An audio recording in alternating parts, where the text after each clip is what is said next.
Всем привет, с вами председатель. Термин «всея Руси», как мы выяснили, это церковный термин. Хоть нам почему-то и кажется, что это был великокняжеский или даже царский титул.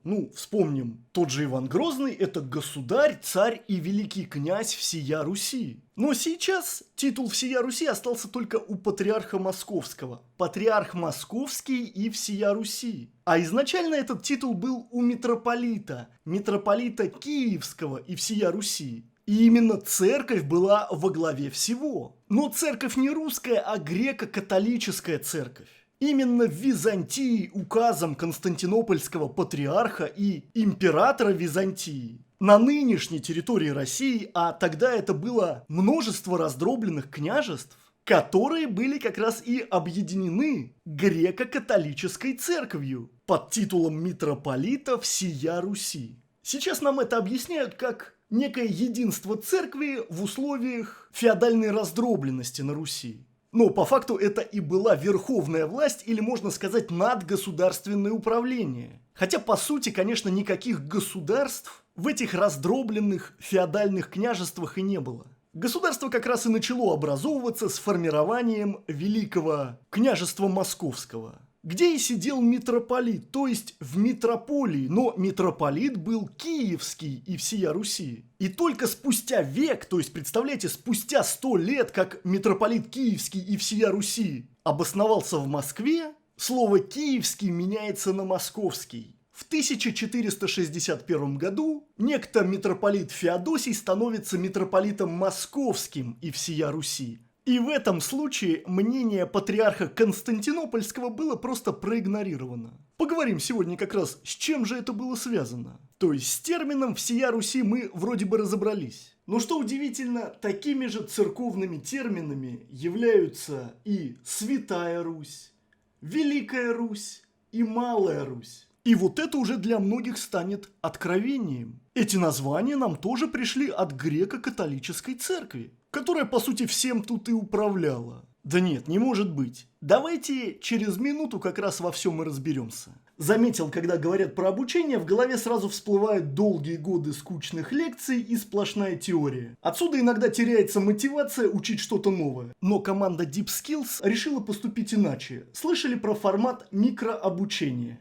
Так обучают своих сотрудников мировые гиганты. Микрообучение представляет короткие уроки. За один урок ученик изучает целую тему и сразу же отрабатывает ее на практике. Никакой долгой теории, воды и ненужной информации. Быстро, четко и по существу. Вот главное преимущество ребят на рынке. В Deep Skills можно получить образование по таким топовым направлениям, как Python-разработчик, аналитик данных и Data Science. А чтобы учиться было еще увлекательнее, команда придумала интересный формат. За прохождение уроков и выполнение заданий вам начисляются X-поинты, как в играх. Заниматься можно в метро, в очереди или даже на скучном свидании. Формат микроуроков отлично подходит современному ритму жизни. А по промокоду «Председатель» вы получите скидку 10% от стоимости. Переходите по ссылке в описании, выбирайте профессию мечты и вперед менять свое будущее.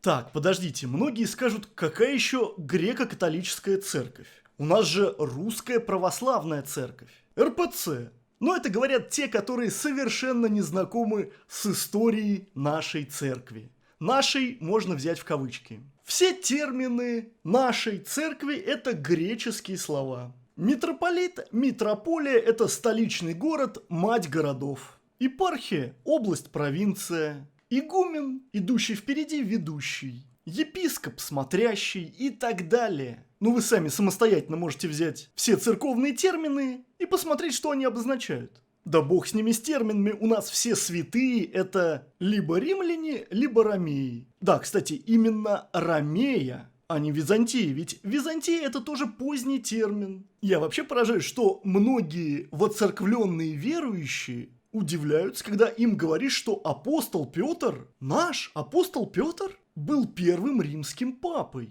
Или тот же Николай Угодник родился, жил и умер не на Руси, а в Римской империи. И почему-то, когда люди узнают эту тяжелую для них правду, они озлобляются. Ну, конечно, я же разрушил их представление о том, во что они так свято верили всю свою жизнь. Но разве тот, кто открывает вам глаза, виноват в том, что вас обманывали всю вашу сознательную жизнь? Как этот синдром называется, когда заложники начинают защищать террористов? Наверное, людям нужна психологическая помощь. Причем это не секретные материалы, все находится в свободном доступе. Ну, давайте откроем страницу РПЦ Русской Православной Церкви в Википедии. Общие сведения, основатели. Патриарх Константинопольский Фотий. Патриарх Константинопольский Николай II. Ну и, соответственно, Владимир Святославич, креститель Руси. Церковь-мать, Константинопольский патриархат. Ну а что касается названия церкви, оно в принципе не принципиально. Главное ведь суть. Но нам так прямо и говорят, что в синодальный период не существовало единообразного, официально или юридически зафиксированного наименования православной церкви, организации на территории России. И в разных источниках встречаются такие варианты, как то православная кафолическая греко-российская церковь, российская церковь, русская церковь, Российская православная церковь, Российская православная кафолическая церковь, Греко-российская церковь, Православная греко-российская церковь, Российская восточно-православная церковь, а в XVIII веке также и Российская церковь греческого закона. И далее, как нам говорят, название Русская православная церковь применялось издавна, но было принято как официальное лишь осенью 1943 года. Конечно, кто-то сейчас скажет: о, нашел где искать правду в Википедии. Ну, послушайте, начните хотя бы с Википедии. Ведь то, о чем я сейчас говорю, в Википедии подкреплено ссылками. Я, конечно, то же самое вам мог бы прочитать в Гражданском уставе Русской Православной Церкви от 1991 года. Мы сейчас живем в век информации, всю информацию можно проверить. Как к нам пришла эта церковь, я думаю, повторять из раза в раз не стоит. Христианская экспансия, крестовые походы, разрушение святынь, капищ, а по сути и всей культуры, замена языческих праздников на христианские, адаптация новой веры, а по сути управление. А начинается все с подкупа элит. В принципе, то же самое, как и сейчас в демократии, которую тоже пытаются насадить огнем и мечом, устраивая всевозможные цветные революции. Точно так же 1000 лет назад было и с христианизацией. Элитам сказали, что, приняв нашу концепцию, ветхозаветную концепцию, мы будем посредниками Бога на земле, только через нас будет передаваться вся информация. Мы, епархи христианской церкви, будем вас короновать. Ну, мы, конечно, скажем, что вся власть от Бога, а царь – ставленник Божий. И ваша власть будет передаваться от отца к сыну. Согласитесь, какое обоюдовыгодное соглашение. Ну а весь остальной народ будет на нас работать. Платить десятину церкви и барский оброк. Здорово придумали.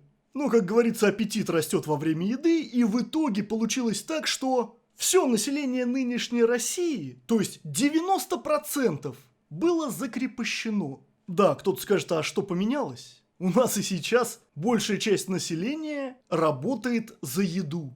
Ну, нет, конечно, за деньги, которых, правда, хватает только на еду. И то не всегда.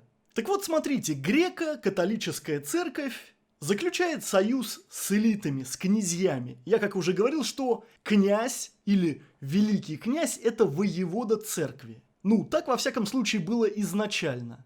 Не буду повторяться, я уже делал об этом несколько видео. И ведь одежда бояр, великих князей, царей у нас действительно византийская. То есть они одевались по византийской моде. А народ? А народ нет. У народа была национальная одежда. И ведь это очень конкретный показатель. Но почему-то, если ты не принимаешь церковь, значит ты не русский, ты не патриот. Патриот должен быть православным. Подождите, но кто формулирует эти так называемые догматы? Я вам только что рассказал, что церковь – это управление. Никакого отношения к патриотизму и вообще к русскости эта греко-католическая церковь не имеет. Ну а теперь давайте поговорим про Святую Русь. Ну, вначале давайте послушаем потрясающую песню иеродиакона Феофила.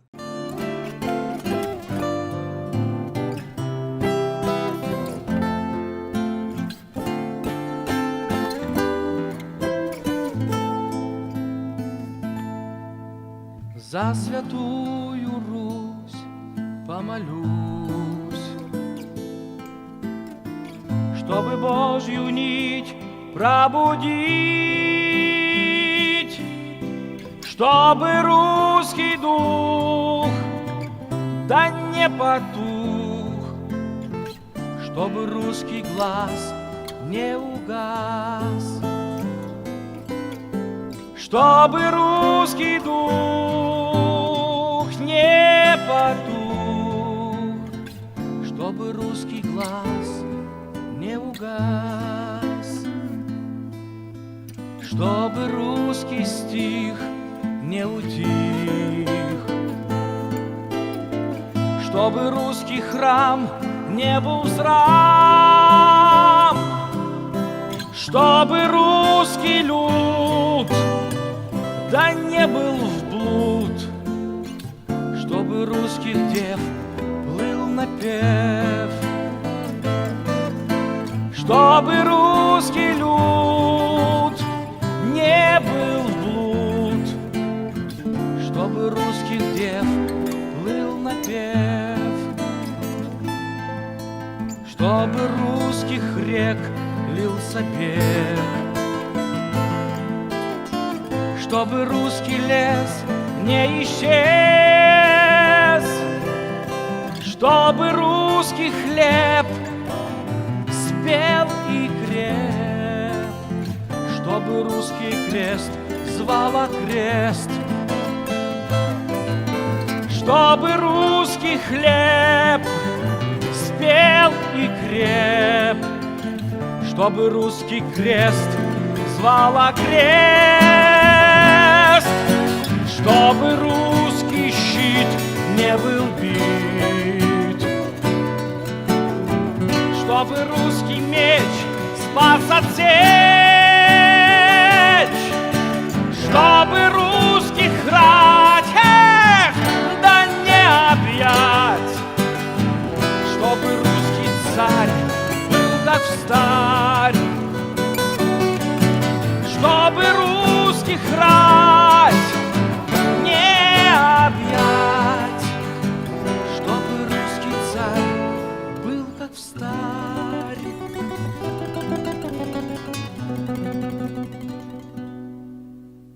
Чтобы Русь вела от вина, чтобы Русь росла, как сосна,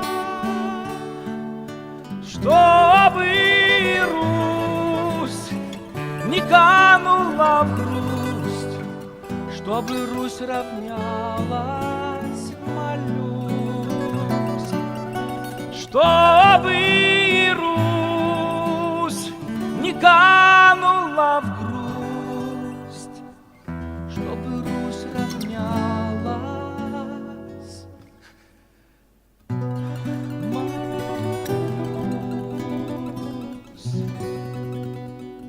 Ну, согласитесь, прям до мурашек. За святую Русь помолюсь. Прекрасное исполнение, прекрасный голос, аранжировка. Даже вроде во мне, который понимает все эти слова, пробуждается какая-то внутренняя сила. Но ведь в этом-то и есть элемент управления. Как церковь, подменяя понятия, из колонизатора становится духовным лидером. Я неоднократно обращал ваше внимание, просто это мне самому очень ударяет в глаза, когда стеллы героям-односельчанам, погибшим в Великую Отечественную войну, которые стояли и стоят у каждой деревни.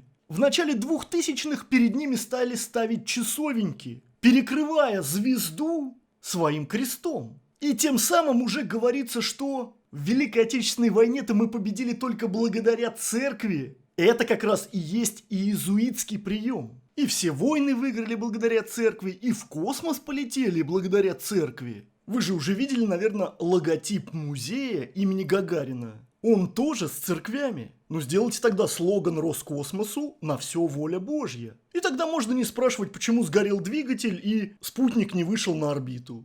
На все воля Божья. Кто-то скажет, что я демонизирую церковь. А на самом деле там очень много порядочных, хороших людей, которые истинно верят и посвящают свою жизнь служению Богу. Конечно, с этим даже никто и не спорит.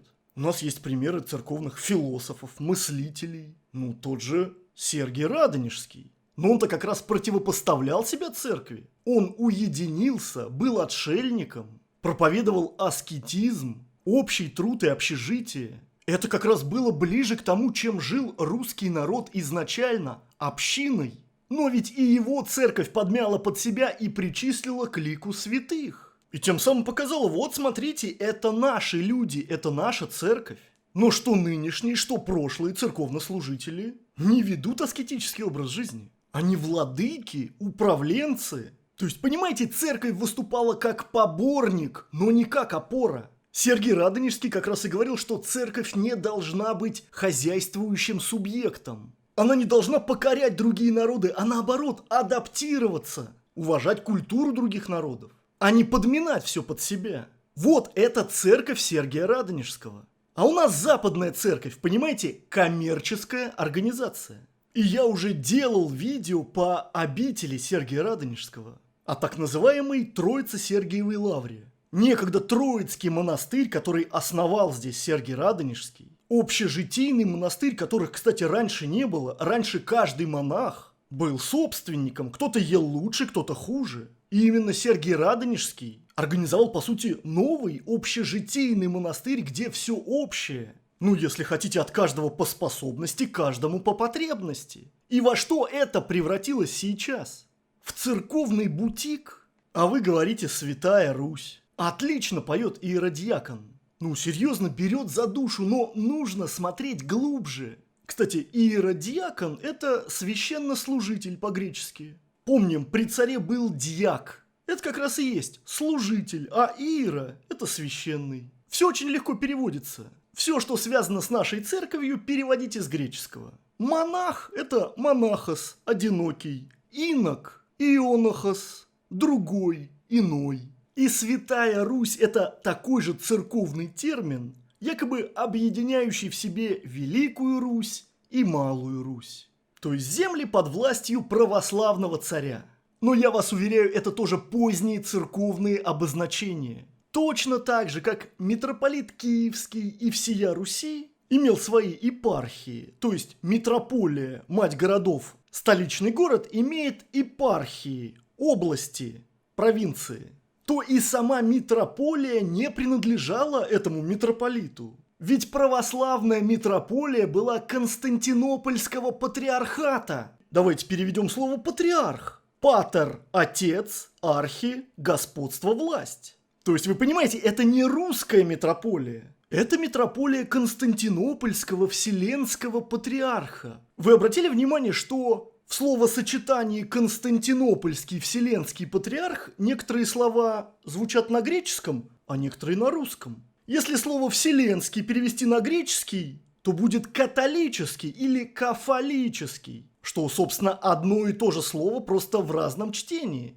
Поэтому я говорю, это не русская митрополия. Это митрополия греко-католического папы, патриарха. А у нас есть еще и римский папа. И Святая Русь – некая противоположность Священной Римской империи. И вот с чего я начал. С митрополита московского Феодосия. Это первый митрополит московский и всея Руси. До этого, как мы с вами говорили, были только митрополиты киевские и всея Руси, хотя по факту их митрополия находилась в Москве.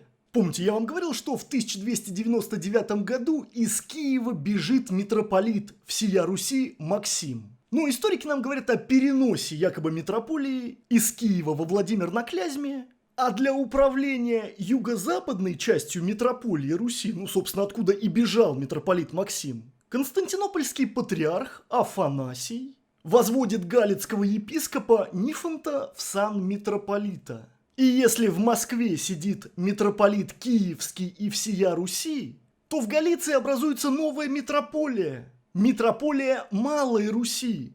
Микрорассия. Вот они термины «Великая Русь» и «Малая Русь». Но если вы мне не верите, давайте откроем этимологический словарь русского языка Макса Фасмера. Малороссия. Старое название Украины. Малая Россия. Слитная форма «Малороссия» вторично. От «малорос» – «малороссийский», а первоначально это калька. с греческого «микрорассия», которая сложилась в канцелярии константинопольских патриархов для разделения от мега-рассия московского государства. Ну а также на картах мы частенько встречаем латинское название «Руссия минор», что тоже означает «малая Россия». Вы понимаете, что великороссы и малороссы – это термины были придуманы в XIV веке в канцелярии Константинопольского греко-католического патриархата, когда из Киева митрополит бежит во Владимир,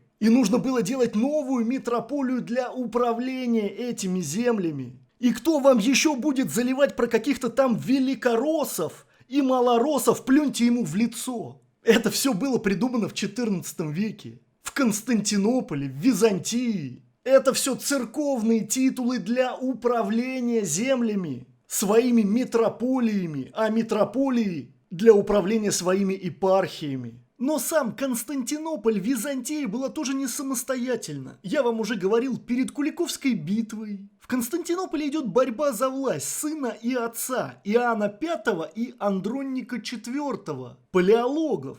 За одним стоят генуэзцы, за другим венецианцы. А сама Византия – это всего лишь один город – Константинополь и его окрестности. А потом и этого не станет, когда Османская империя захватит Константинополь, и он уже станет Стамбулом. А вот что предшествовало этому? Ведь вы понимаете, падение Константинополя – это было решение, а не просто боевая победа османов. Но об этом давайте поговорим в следующий раз. И как это падение отразилось на России. Ну а я в свою очередь хочу поблагодарить Алексея Галича за конструктивную переписку со мной по почте, из которой и появляются вот такие вот умозаключения. Мы живем в век информации. Давайте же этим пользоваться.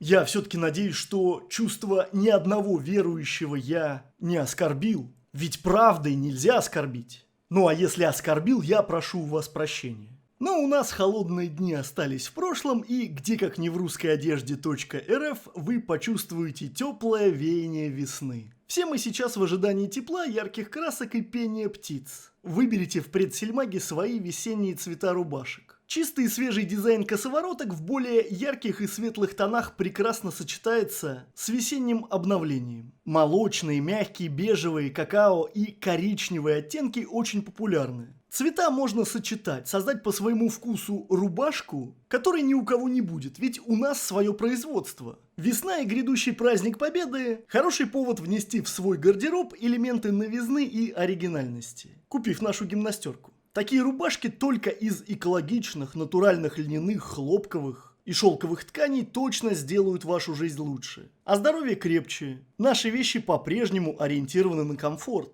Джоггеры, брюки на широкой резинке внизу на щиколотке, замечательно садятся даже на далеко не идеальные фигуры. Незаменимы карго, прямые, удобные брюки со множеством карманов. Скоро станут необыкновенно актуальны брюки из натурального 100% льна, прямые, классические или зауженные, с карманами по бокам. В тон брюкам можно подобрать любую рубашку. Теперь нас нельзя упрекнуть в небольшом ассортименте женской одежды. Теперь вниманию наших красавиц и модниц и льняные блузки, и классические брюки, толстовки, костюмы, пижамы и футболки. И, конечно, милое весеннее чудо душегрейки, которые мы шьем из оригинальных павлопосадских шалей неземной красоты на меховой или облегченной льняной подкладке. К ним в тон стильная сумочка с фермуаром. Каждый комплект произведения искусства шьется исключительно на заказ, из понравившегося платка. Посетите наш московский шоурум на Земляном валу 7, и вы не захотите больше возвращаться к другой одежде. Пусть в душе играет победный марш, а грусть будет только светлой. Интернет-магазин русская одежда.рф предсельмаг помнит о наших корнях и предлагает вам одежду современных людей, не забывающих о своих традициях.